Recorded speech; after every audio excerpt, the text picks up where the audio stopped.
dadka reer buulo burtana aan u sheegan nimanka meeshaan u soo dhuuntay oo qaraxa ku xiray waa la yaqaanaa waa shabaab si gaar ah haddana buulo burta uga soo jeedaan hiiraan uga soo jeedaan waa ogsoonnaa haddii maalin dambe ay ku soo laabtaan ciidanka xoogga dalka Soomaaliyeed gaar ahaan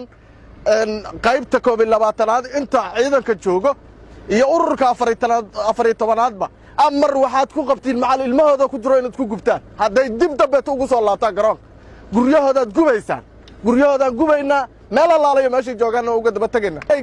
dab dabeeta ay u burburiyaan dadka Soomaaliyeed walaxu leeyahay inay indhaha ka ridaan asalay wadooyinkii ka xireen war ilmihiinu buulo burtay ku sugan yihiin waana ogsoonnaa waa ku dhaqaalinaa war guryaha meeshii ugu yaalina ogsoonnahay haddana uma tagnaa adikaan aan idin raadinaa